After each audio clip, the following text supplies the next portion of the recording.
Welcome back to the news at 10. Let's take a look at some business news now. Here's Teniola Shobowale. Banking, so easy, so simple. Dial *894# now to experience it. You first, First Bank.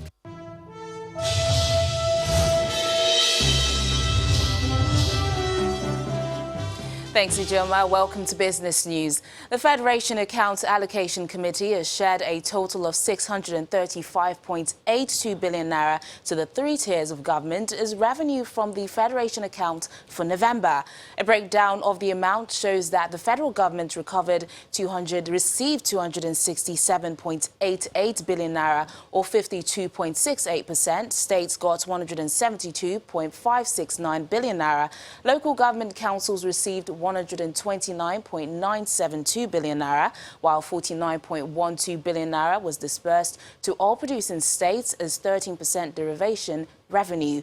The latest revenue disbursement is lower by 66.23 billion when compared to 702.058 billion naira shared to the three tiers of government about 4 weeks ago as October allocation. Meanwhile, the fact mentions that Nigeria's excess crude accounts as at November the 19th stood at $324.968 million. Now, President Muhammadu Buhari's plan to seek National Assembly approval for a fresh external loan yet again is generating some reactions from Nigerians. An economist and chief executive officer of Financial Derivatives Company, Mr. Bismarck Rouhani, while speaking on our Business Morning program, says although the planned borrowing will be for the benefit of the people, there is need for properly targeted expenditure on the side of government. If you are borrowing to complete the Lagos-Ibadan rail, and that carries people and goods and decongest Apapa, that's great. I don't care how much you borrow for that. If you are borrowing to complete the Lagos-Ibadan expressway, the Kano to Abuja expressway, the Kano to Maiduguri expressway, and so that people can travel seamlessly and goods can go from raw material points to markets, be my guest. That is what we need. But borrowing for importing petrol and kerosene, no, that should not be. That should be discouraged.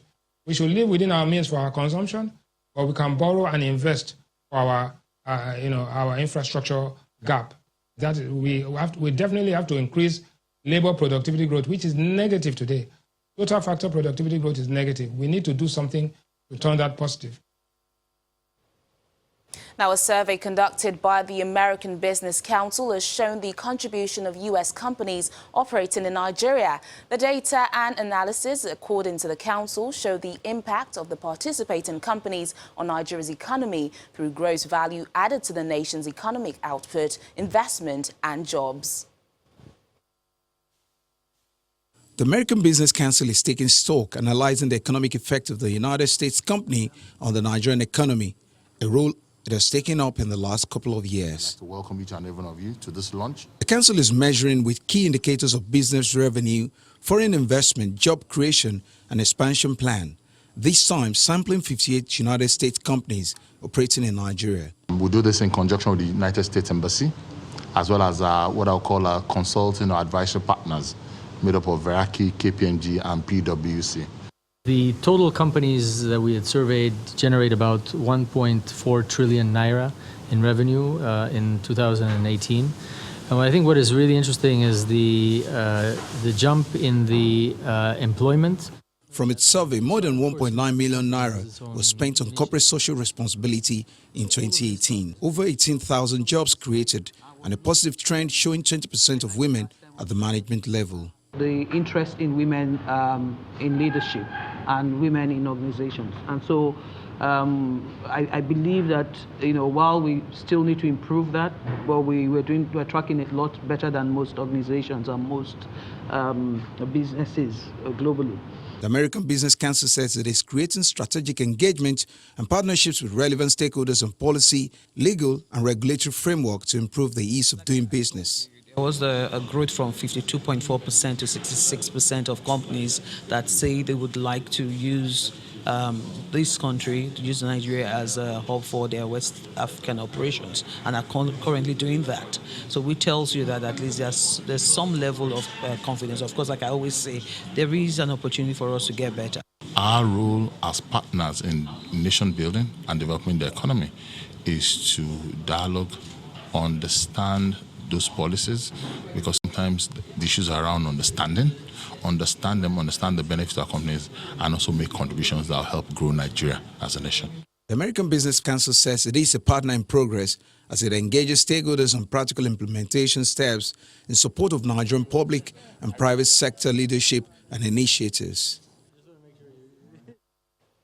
Now, after a volatile trading session, the stock market manages to soft land in positive territory at the close of trading session amid slightly mixed sectoral performance. Let's get the details from Layo Adegoke.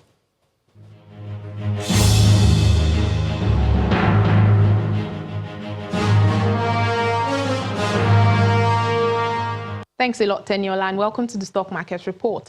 A mild 0.02% rebound was recorded at the equities market today as bargain hunting on some mid-value stocks led about 3 billion naira recovery from some of Tuesday's losses. The weak increase on the NSE's main index, which comes amid profit-taking on key components of the banking sector, was driven by positive performance from 3 other major counters of the market. Investors' appetite for stocks was lower by 99.23 million units against the previous session, which reflects a total of 232.68 million shares exchanged in 2,831 transactions, while Access Bank retains the top spot on the trades for a third day this week. The share price of Ikeja Hotels is highest among 17 gainers with a 9.80% increase, while UAC Properties is also in the lead of 16 losers with a 10% price loss. Well, that's the stock market report. I'm Layo Adegoke. Back to you, Teniola.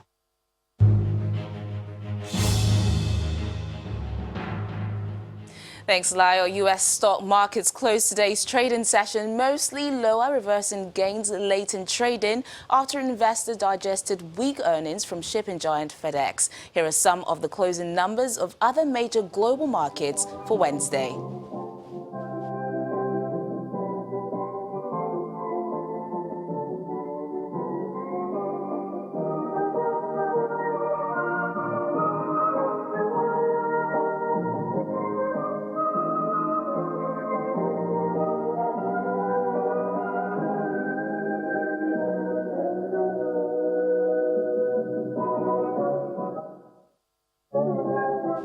And that's business news tonight. Thank you so much for watching. I'm Teniola Shoboale. Back to you, Ijoma.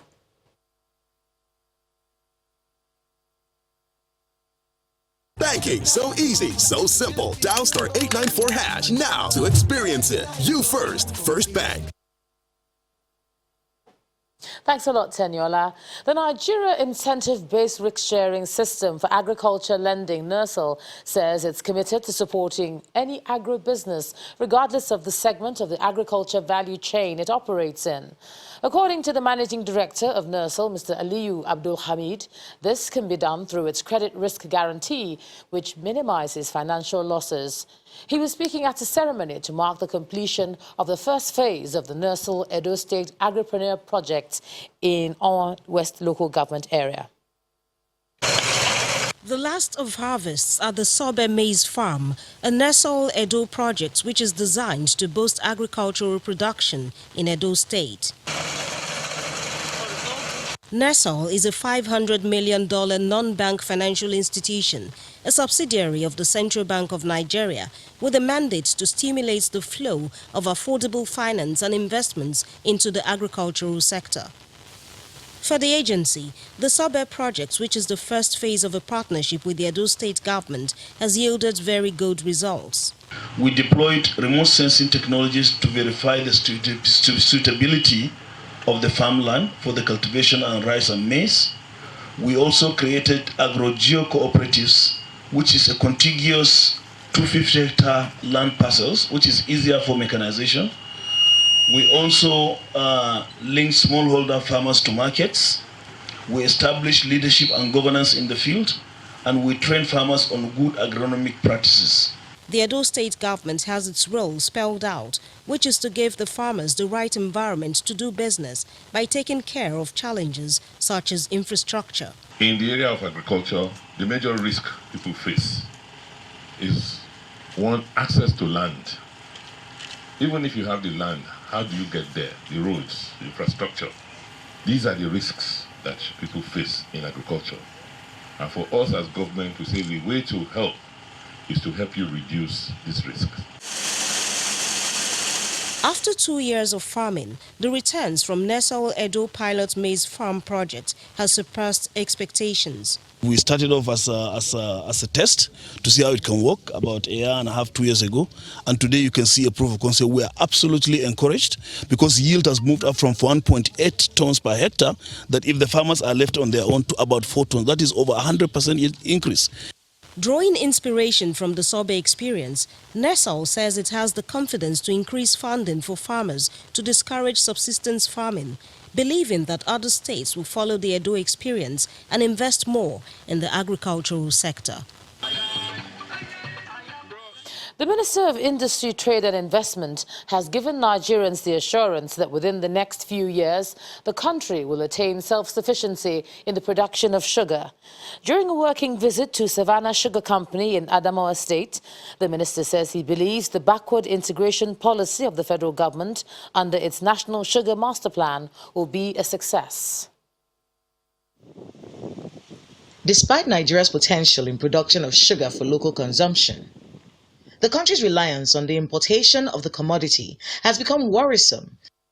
According to data obtained from the National Sugar Development Council, Nigeria's sugar consumption was put at 1.6 million metric tons in 2017, 1.56 million metric tons in 2016, 1.5 million metric tons in 2015, and 1.1 million metric tons in 2012. Sadly, Nigeria manages to meet up a paltry 2% of its sugar requirement. That is why the working tour of the Minister of Industry, Trade and Investment to the 3 sugar factories in the north is a right step towards achieving self-sufficiency in sugar production.